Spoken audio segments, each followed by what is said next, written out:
Last episode में जूही कहती है मुझे खुशी है कि मैं उन लोगों की मदद कर पाई जो दूसरे लोगों की करते हैं। और प्रेजेंट में जैसम कहता तो हाँ ऐसा ही हुआ, जिसे सभी खामोश हो जाते हैं। और जूही अपने मन में कहती है क्या कूल अनी है। और अनी का मतलब बड़ी बहन होता है। बहन कहता जैसम तुम बहुत कुछ झेल चुके हो। पैरल कहती है जूही वो अभी कहाँ है। जैसम कहता वो है। तभी डॉक्टर मैन कहती है जूही ने कहा वो कोरिया वापस जा रही है। हम फ्लैश बैक देखते हैं जिसमें डॉक्टर मैन कहते क्या तुम पहले ही जा रहे हो। इससे जूही डॉक्टर मैन को देखती है और कहती है ये क्या तुम मुझे विदा करने आए हो, मैं खुश हूँ। डॉक्टर मैन कहती है थैंक यू जूही, हमें एक दूसरे को देखे हुए काफी समय हो गया है, लेकिन मैं तुम्हें ग्रीटिंग कहने के वजह हम तुम्हारे कर्जदार है। जूही कहती है हाँ मैं तो बस हाई करने आई थी, लेकिन यहाँ तो बहुत सारी चीज हो गई, थैंक्स कहना बंद करो। मैं ये शब्द इतनी बार सुना हूँ कि मेरा पेट खराब हो जाएगा।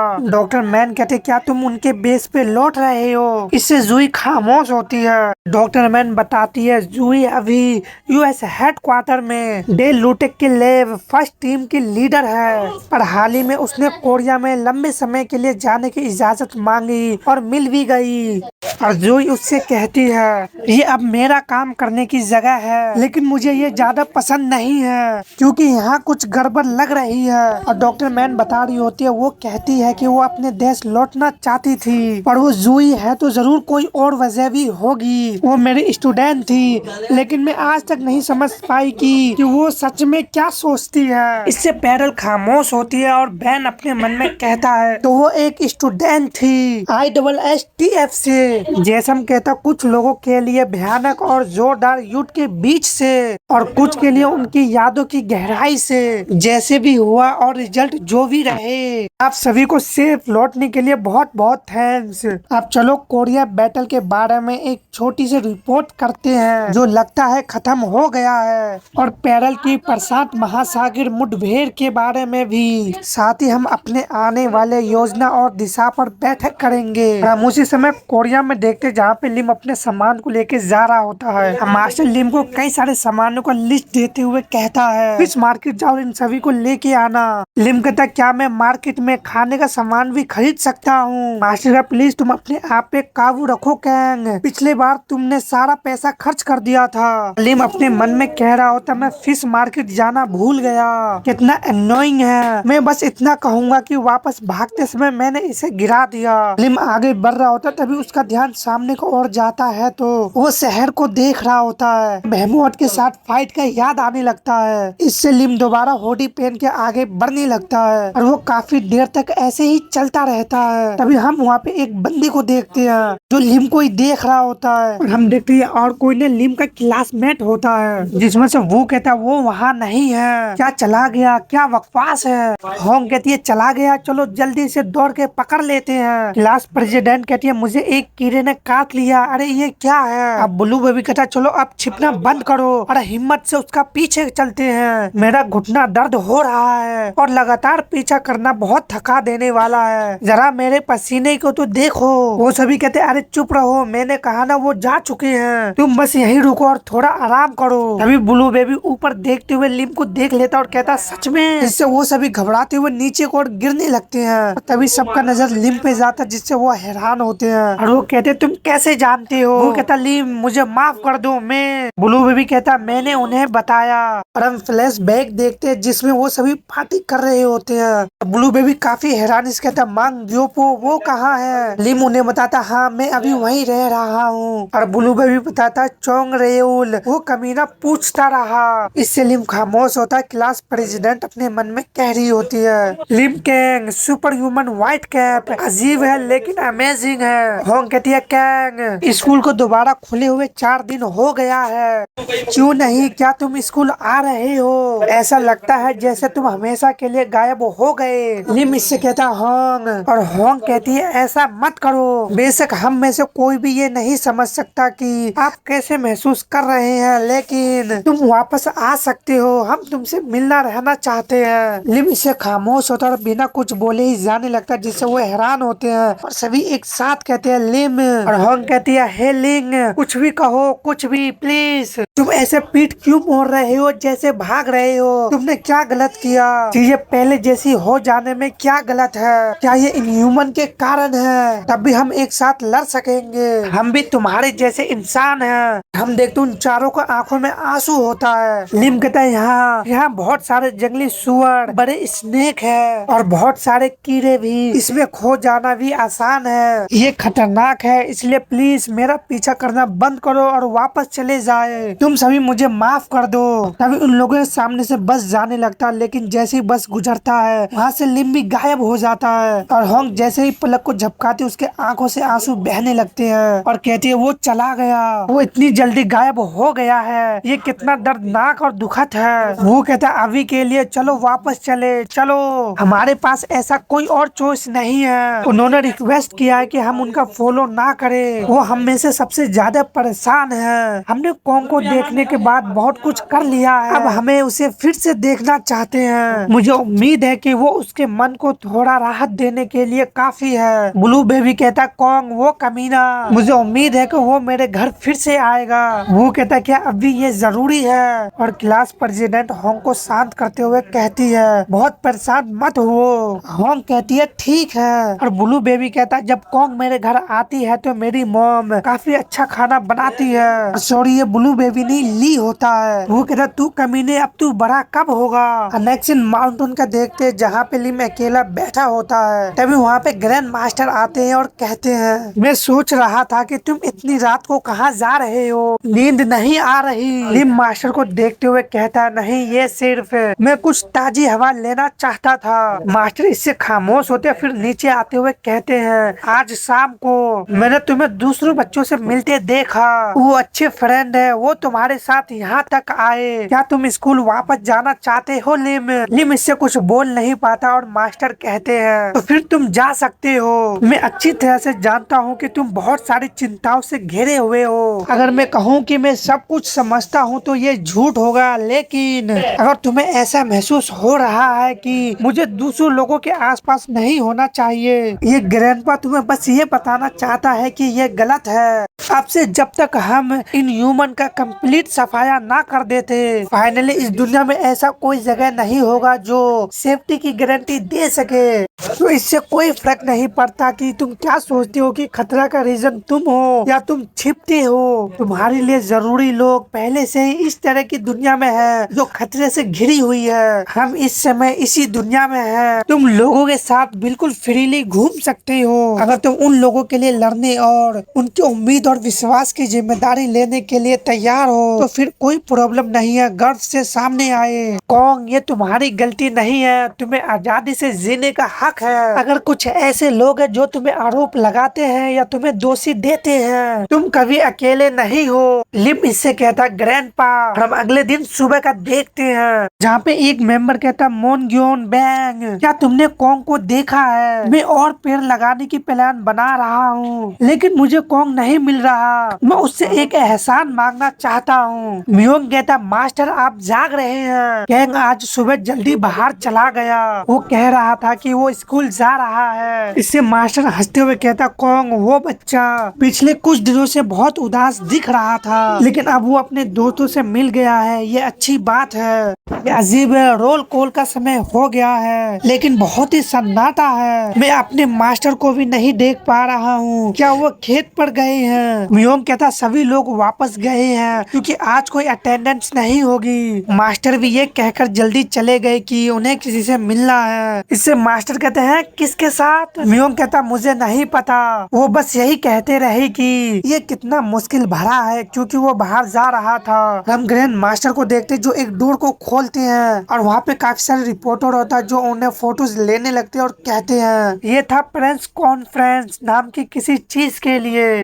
तभी वो सभी कहने लगते हैं सुपर ह्यूमन हो बैंक वार्ड एंट्री कर रहे हैं। मास्टर उन्हें देखते हुए आगे बढ़ने लगते हैं और एक मेज को पकड़ते हुए उन्हें घिसकाने लगते हैं जिससे सभी रिपोर्टर काफी ज्यादा हैरान नजर आ रहे होते हैं। और मास्टर एक चेयर की तरफ हाथ को बढ़ाते हुए कहते हैं ये है जो मुझे बताया गया था उससे बहुत अलग। क्या तुम मुझे ढूंढने नहीं आए और कहा कि आप कुछ लोगों के साथ शांति से बातचीत करना चाहते थे? क्या बकवास है, क्या ये सब झूठ था? बहुत प्रेशर है, क्योंकि बहुत सारे लोग देख रहे हैं। और चेयर पे बैठते हुए कहता प्लीज अपना कैमरा दूर रखे और जैसा कि आपने वादा किया था मैं उम्मीद करता हूँ कि ज्यादातर लोग चले जाएंगे और सिर्फ कुछ ही लोग बचे रहे। इससे वो सभी हैरान होते और कहते क्या ये मुश्किल होगा सर। ग्रैंड मास्टर कहता आई एम सॉरी लेकिन प्लीज ऐसा ही करते हैं, मैं पूछ रहा हूँ काफी नरमी से। नेक्स्ट स्कूल का तरफ का देखते हैं जहाँ पे सारे बच्चे स्कूल जा रहे होते हैं, आपस में बात कर रहे होते हैं। देखो मैं सही था इसलिए जानने का नाटक मत करो बेवकूफ। येलो हेयर बालों वाला कहता है तो क्या हो गया,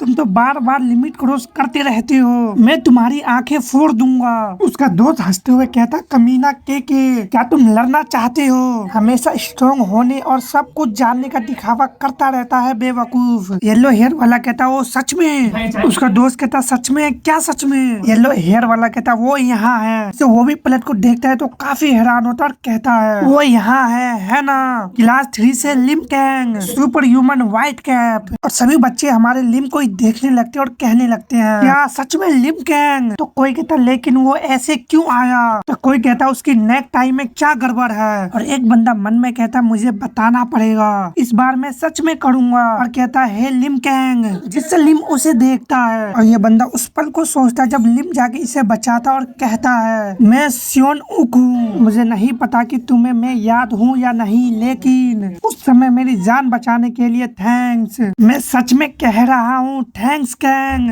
और येलो हेयर वाला भी रोते हुए कहता है मैं भी। जिससे लिम उन्हें देखने लगता है, तभी कोई लिम पे झपटता है और ये चोल होता है जो कहता है लिम तुम कहाँ छिप रहे थे, मैं काफी उब गया था। लिम कहता है चोल, और बच्चे देखने लगते और कहते हैं कैंग आ गया।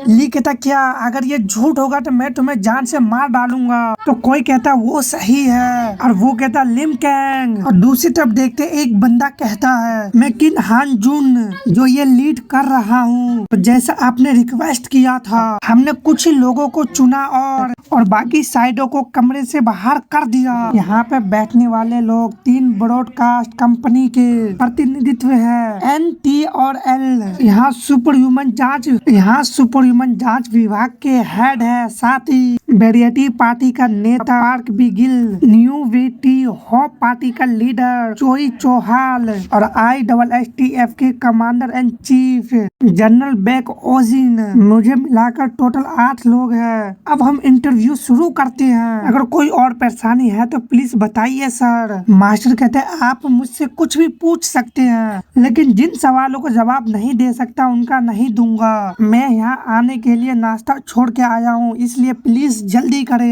एक लेडी कहती है मैं हुआई हूँ, हेडक्वार्टर से एक रिपोर्टर हूँ। सबसे पहले क्या आप सच में एक सुपर ह्यूमन है? ऐसा नहीं है कि मुझे आप पर शक है, लेकिन अगर आपके पास इसे साबित करने का कोई सिंपल तरीका हो तो शायद आप ऐसा कर सके। ग्रैंड मास्टर कहते मैं नहीं करना चाहता, मैं चिड़ियाघर का जानवर नहीं हूँ, तुम अपना फैसला खुद लो। फिर भी अगर आपको इतनी जिज्ञासा है तो मैं तुम पर कभी एक बिल्डिंग गिरा सकता हूँ। इससे उन सभी बंदे के पसीने छूटने लगते हैं। तो एक बंदा कहता है मैं टी कंपनी से रिपोर्टर गोगुल सियोक हूँ। हाल ही में ही कुछ सुपर ह्यूमन दिखाई दिए जो एक दूसरे के साथ लड़ रहे थे। सुपर ह्यूमन के बीच इस तरह का सिचुएशन भ्रम पैदा कर सकती है। अगर आपको इससे ठेस पहुंची हो तो मुझे माफ करना, लेकिन मैं ये जानना चाहता हूँ कि क्या आप हमारे साइड है। मास्टर कहते एक बयान, आप ऐसा सवाल क्यों पूछ रहे हैं? क्या आपने मुझसे ये जानते हुए संपर्क नहीं किया कि मैं इंसान की तरह हूँ? अगर मैं सच में इंसानियत के खिलाफ होता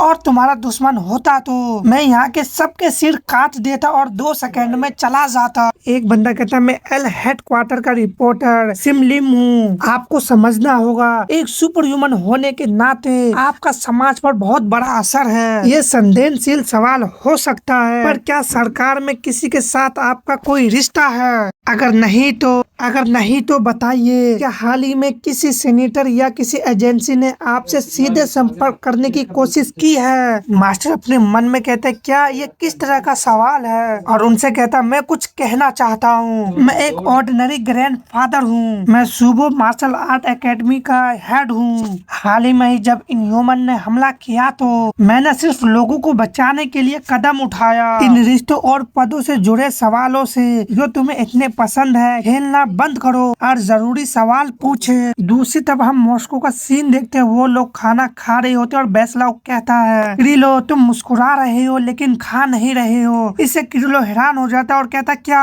पहले अपनी मदद करे बेस्लाव, मैं थोड़ा बिजी हूँ। और अपने मन में फिर से हंसने लगता है। बेस्लाव कहता, कमीने तुम्हें कहानी सुनाने का कोई तरीका नहीं है, मैं तुम्हारा फोन तोड़ दूंगा। इससे किरिलो कहता, मुझे सच में खाने का मन नहीं है, हमने अभी 2 घंटा पहले ही खाना खाया है, प्लीज समझिए। और किरिलो खाना लेते हुए बेस्लाव कहता, तो फिर मुझे अपना दे दो। किरिलो कहता, बस छोड़ दो, मैं इसे बाद में खा लूंगा। बेस्लाव कहता, इस कमीने को जरा भी तमीज नहीं है, जब मैंने नई ताजी स्वादिष्ट ब्रेड खरीदी थी। अब दूसरी तरफ देखते दानयांग भी फोन चला रही होती है और प्लस कर रही होती है क्योंकि किरिलो उसका फोटो भेजा होता है। लिख के भेजता, इसे देखो, क्या तुम्हें लगता है कि मैंने एक कैरिकेचर बनाया? मुझे नहीं पता तुम्हें ये पसंद आएगा या नहीं। और अपने मन में कह रही होती है, अगर मैं ऐसे मैसेज भेजूंगी तो क्या तुम एक इजी वुमन लगोगी? और हंसते हुए कहती है, मैं ऐसी चीजों से जितना हो सके दूर रहती हूँ। लिख के भेजती है, हाँ ये अच्छा है। किरिलो लिख के भेजता है, तुम्हारी रिएक्शन थोड़ा धीमा है, आपको ये पसंद नहीं है। दानयांग लिख के भेजती है, नहीं नहीं ये काफी प्रीटी है, थैंक्स। किरिलो लिख के भेजता है, नहीं तुम्हारी रिएक्शन, थोड़ी देर इंतजार करें, मैं इसे दोबारा बनाऊंगा। लेकिन आप दोनों, आप कहाँ हैं? जिससे माहौल में एक पल के लिए सन्नाटा सा छा जाता है। लिख के भेजती है, दरअसल नेजी ने मुझे मना किया था कि मैं कुछ ना बताऊं। किरिलो कहता, ये बताना अगर मुश्किल है तो आपको बताने की जरूरत नहीं है। और ये सबसे बेस्लाव काफी परेशान हो रहा होता और कहता है, क्या? किरिलो कहता, मैं भूल गया था कि मैं टेक्स्ट कर रहा था और मैंने ये बातें जोर से कह दी। बेस्लाव कहता, क्या तुम सच में पागल हो गए हो? मैं तुम्हें और तुम्हारा फोन तोड़ दूंगा, जब मैं टॉयलेट से वापस आऊंगा तब तुमसे मिलूंगा।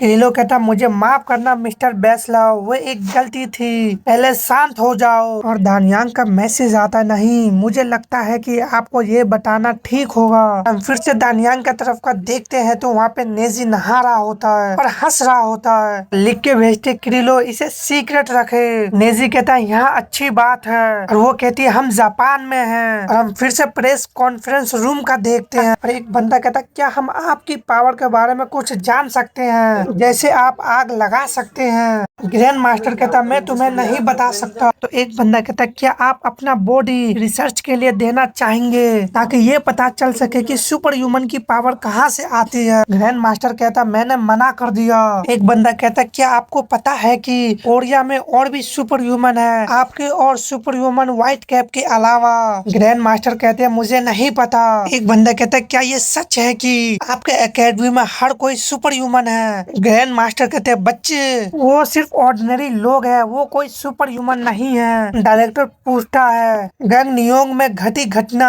क्या आपको ये याद है? इससे मास्टर खामोश होता है और वो बंदा कहता है, हाइपीरियन नाम का एक इनह्यूमन काफी सारे लोगों को मारा और उसे कभी पकड़ा नहीं गया। आपको ऐसी दुखद घटना के बारे में जरूर जानना चाहिए जिसके कारण कई लोगों की मौत हो गई थी। बहुत सारी रहस्य अब तक सुलझा नहीं है। क्या आप इस घटने से जुड़े हैं? क्या आपको इसके बारे में कुछ पता है, जैसे उस लंबे बाल वाले मॉन्स्टर के बारे में? मास्टर इससे खामोश होते हैं, तभी उसके सामने हाइपीरियन का फिगर बन जाता है। फिर कहते हैं, मैं वहीं पे था, मैं इससे सीधे तौर पर जुड़ा हूँ, जिससे वो सभी काफी हैरान होते हैं। और ग्रैंड मास्टर कहते हैं, ठीक है अब टाइम आ गया है इसके बारे में बात करने का। और हम 2016 का गैंगनियोंग का सीन देखते हैं सेचोन बंदरगाह पे। और वहाँ पे काफी सारे लोग भी होते हैं। उसमें से एक बंदा अपने बेटे से कह रहा होता है, मेरे कान जम रहे हैं, बस इसे जिप करो और एक टोपी पहने। वो लड़का कहता, मुझे ठंड नहीं लग रही फादर। तो एक बंदा देखते हुए कहता है, तो आपके पास कितना समय बचा है? वो बंदा कहता है, 1 कोस्ट में। मुझे नहीं पता, डॉक्टर ने कहा कि मुझे इसे कम से कम 2 महीने तक पहनना होगा। वो बंदा कहता, 2 महीने? वो बंदा कहता, हाँ लेकिन अगर मुझे लगता है कि मैं बेहतर हो रहा हूँ तो मैं इसे उतार दूंगा। तो दूसरा कहता है चलो डॉक्टर की बात सुनो। और वो बंदा अपने बेटे से कहता बहुत दूर मत जाओ, पानी के पास जाने के बारे में मत सोचो। वो बच्चा जाते हुए कहता है ठीक है। और दूसरा बंदा कहता है अगर इस एज में तुम्हारा हाथ गिर जाए तो तुम उसे दोबारा नहीं जोड़ सकते। आप जब चाहे कलाकारों को हटाने के बारे में क्यों सोच रहे हैं। पहला वाला कहता तुम बहुत ज्यादा चिंता करती हो, तुम एक हाथ की तरह हो, तुम्हारे पास हाथ धोने का भी समय नहीं है। दूसरा कहता जब कुछ चाहते हो तो तुम्हें उसके लिए कड़ी मेहनत करनी होगी। अगर तुम्हें लगता है कि सोना आसमान से गिरेगा। पहला कहता तुम अपनी नौकरी के लिए इतने बेताब हो कि तुम अपना लाइफ स्पैन छोटा कर लोगे। उस बच्चे का फादर कहता है एगो मैं टूटी हड्डी वाला बच्चा नहीं हूँ, होंग नीम परेशान करना बंद करो और मुझे बस एक रोशनी दो। इन दिनों में मैं सिर्फ इसलिए दर्द में हूँ क्योंकि मुझे ऐसे लोगों से मिलना पड़ता है जिन्हें मैं नहीं जानता। वो बंदा अपने हाथ को आगे बढ़ाते हुए कहता होंग नीम एक लाइट। तभी वो अपने सामने देख के काफी हैरान होता क्योंकि ऊपर से कुछ आने लगता है। वो काफी स्पीड से उन्हीं की तरफ बढ़ रहा होता है, जिससे होंग नीम चिल्लाते हुए कहता नाम चौक। हम देखते बच्चे के पीछे जबरदस्त धमाका होता है जिससे बच्चा वहीं पे रुक जाता है और कहता है डैड। हम देखते वो दोनों बच जाते हैं। वहाँ पे एक बड़ा सा पत्थर आके गिरता है जिससे वो दोनों काफी हैरानी से उसे देखने लगता है। वो बच्चा भी कहता है डैड। बच्चे का डैड कहता है वो क्या है। तभी वहाँ पे एक और पत्थर आ जाता है जो उसके बिल्कुल पास से गुजरता है। वो बंदा काफी हड़बड़ा जाता है, कहता है वो क्या था, वो क्या था। नैनसुक। हम देखते हो वहाँ पे पत्थरों को बरसात होने लगता है, कहता है नैनसुक भागो। वो दोनों भागने लगते हैं। तभी कई सारे लोगों को चिल्लाने का भी आवाज आता है और वहाँ पे पत्थर रुक रुक के बरसने लगते हैं। वो बच्चे के आंखों में भी आंसू होता है, कहता है डैड। नैनसुक कहता है वो विन। और उसी की तरफ भाग रहा होता। तभी वहाँ पे एक शिप आ जाता है जो उसी बंदे पे गिरने वाला होता है। वो बच्चा कहता है डैड। तभी उसे दूसरा बंदा लेके जाने लगता है। हम फ्लैश बैक देखते हैं जिसमें बच्चा कहता है क्यों, क्या फूल सर्दियों में खिलते हैं। और उस पर शिप गिरने ही वाला तो वो बंदा कहता है जाते रहना। तभी वहाँ पे जबरदस्त धमाका होता है। डायरेक्टर कहता है ये सही है। वहाँ अचानक हुआ बम विस्फोट एक डिजास्टर थी। हमला घाट पर शुरू हुआ और तुरंत ही उसने कई लोगों की जान लेना शुरू कर दिया। ब्रेक वाटर शिप एक अनबिलीवेबल सिचुएशन जिसमें सब कुछ आसमान से गिर रहा है। हमले के बाद जिसने तुरंत ही सब कुछ खो दिया। सेचुओन बंदरगाह धूल की मोटी परत से ढक गया। वहाँ पे कुछ भी देखना नामुमकिन था जिससे वो घबरा गए। हमें नहीं पता था कि ये किसने किया, ये हमला कहाँ से हुआ। लोग घबरा गए, उन्हें पता नहीं था कि क्या हो रहा है। हम उस एरिया से बाहर निकल आए जहाँ सब कुछ आसमान से गिर रहा था। चारों तरफ से लाइट की विशाल किरणें उड़ने से स्थिति और भी खराब हो गई। और उस अराजकता के बीच में एक चीखें थी जो आपके कानों के पर्दा फाड़ सकती थी। तो ये सभी सच है। तो बुरे आदमी, क्या आप उस घटना स्थल पर थे या तुमने इसके बारे में किसी और से सुना। ग्रैंड मास्टर कहते हैं मैं हमेशा की तरह डोजो में था, लेकिन जब मैंने इस घटना के बारे में न्यूज पे सुना तो मैं सीधे उस तरफ जाने लगा। हम देखते वो विन एक बंदे को उठाते हुए कहता अंकल अंकल। वो बंदा कहता इसी तरह चलते रहो। वो विन मेरे बिना जाओ वहाँ, धूल के लिए अपने मुंह को ढक लो, जारी रखो। देखते जैकेट से वो बच्चा अपने आप को ढक लेता और आगे की ओर बढ़ने लगता है। तभी उसको सामने की ओर काफी सारा फूल देखता है जिससे कहता है एक विंटर। और वो फूलों को बगीचा में अपने फादर को देखता है जिससे कहता है डैडी और उसके तरफ बढ़ने लगता है। तभी वो किसी चीज से टकरा जाता है, कहता है डैडी और वहीं पे गिर जाता है। उसके पैरों को देखता है तो हम देखते ये हाइपीरियन होता है जिससे वो बच्चा काफी हैरान होता है। और हाइपीरियन उसके तरफ हाथ को आगे बढ़ाने लगता है और उसके सिर को पकड़ने ही वाला होता है कि मास्टर आके उस पर अटैक कर देते हैं। जैसे वो टप्पा खाते हुए एक ट्रक से जाके टकराता है, लेकिन वो ट्रक के सहारे अपने आप को संभालता है। ग्रैंड मास्टर कहता उठो और अपने आप पे काबू पाओ और जाओ। हाइपीरियन मास्टर पे अटैक कर देता है और मास्टर को पीछे की ओर ढकेलने लगता है। तभी वो दोनों अलग हो जाते हैं और अपने आप को संभालते हैं। और ग्रैंड मास्टर कहता है तो तुम ही हो, ये गड़बड़ किसने की।